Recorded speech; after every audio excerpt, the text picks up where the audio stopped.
Ou encaminha a votação, ou termina a sessão, porque aqui já está aparecendo a Arca de Noé. Tava todo mundo no não, se eu votasse rápido aqui, a gente já tinha votado. Não, vamos construir uma solução aqui. Presidente, para que a gente não perca a medida provisória como um todo, entendendo que é razoável nesse momento não entrar no debate ideológico, o governo não se opõe que a gente mantenha a palavra gênero nesse momento e a gente vai mandar um novo projeto de lei. Aceito!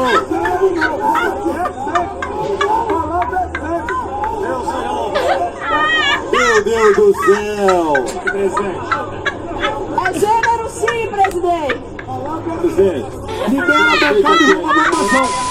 Olá, meus amores! Meu nome é Cláudia Beck, esse é o Cesta Básica e hoje eu quero falar com vocês a respeito das medidas provisórias. Tá um bafafá, um burburinho, uma polêmica que o pessoal tá falando assim, olha, o Congresso não tá ajudando o presidente, não tá aprovando as medidas provisórias no tempo devido. Aí até o filho do presidente falou assim, se as medidas provisórias não forem aprovadas, o nosso capitão vai cair, né? Não teve isso? Bom, eu nem quero discutir as medidas provisórias do governo Bolsonaro. Eu quero discutir o que é uma medida provisória. Você sabe o que é uma medida provisória? Vamos conversar comigo, sobe a vinheta.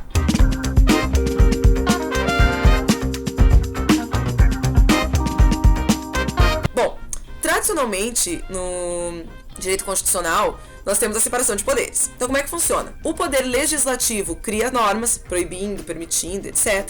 E o poder executivo administra o dinheiro e a segurança.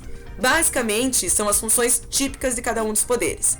A Constituição brasileira, até por um certo resquício aí ditatorial, ela prevê a hipótese em que o presidente da República pode criar ato com força de lei.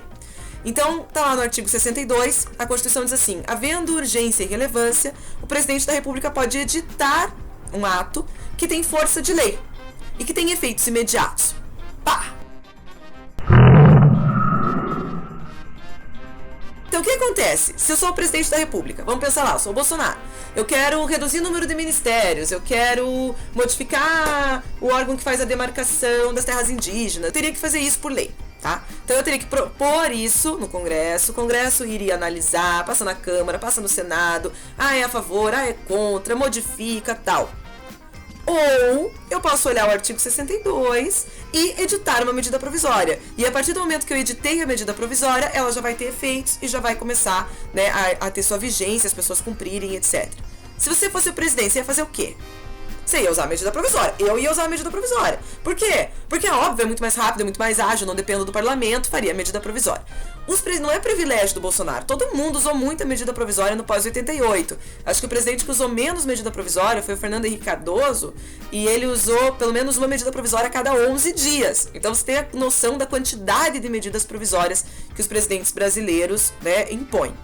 Só que a gente tem outra questão aqui, que é, a Constituição diz assim, não há um controle preventivo da medida provisória no Congresso, mas há repressivo. O que significa?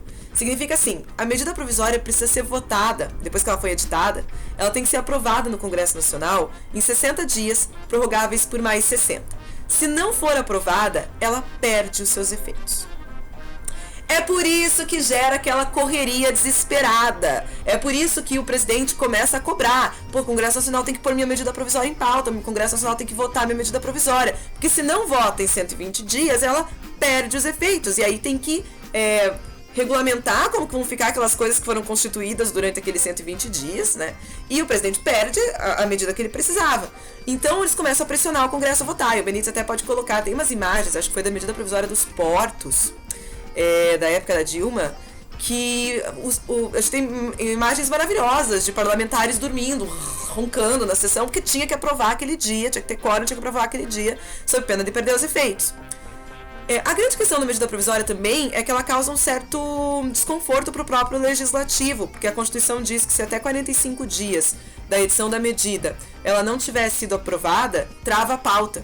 Então o legislativo não pode analisar outras coisas que não sejam o tema da medida provisória. E aí isso é uma certa afronta à autonomia do legislativo, o legislativo fica puto, e aí porque ele tem outros assuntos que ele quer discutir, que ele quer votar, que ele quer trabalhar, tem que parar tudo para analisar aquilo que o presidente mandou. Com uma quantidade excessiva de medidas provisórias mandadas pelo presidente, a pauta está sempre travada, o legislativo está sempre julgando, né, sempre analisando aquilo que o executivo quer.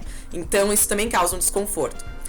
Acho que a grande questão das medidas provisórias aqui não é nem tanto o extirpar do regime e tal, é a questão do controle dos requisitos.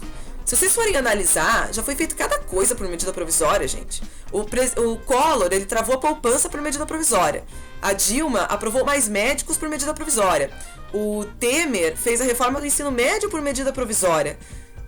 Não que eu seja contra ou favorável a qualquer uma dessas medidas, mas a ideia é, será que é urgente a ponto de uma medida provisória?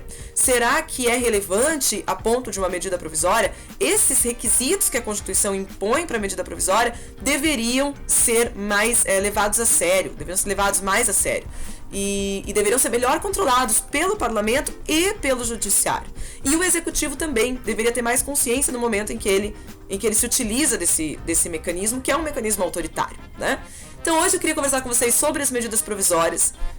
Tem uma coisa que eu acho interessante sobre isso, só para finalizar, que é assim, modificar o regime, fazer uma emenda para acabar com as medidas provisórias, sim ou não. Se você não souber as regras do jogo, não adianta mudar as regras do jogo, você vai continuar não sabendo. O mais importante é conhecer as regras, jogar com boa fé, com ética, né? Acho que isso é mais importante do que modificar as regras. Beleza, galera? Era isso que eu tinha pra falar pra vocês. Muito obrigada por quem ficou até aqui. Leiam lá o 62 da Constituição, acompanhem o canal, curtam, compartilhem.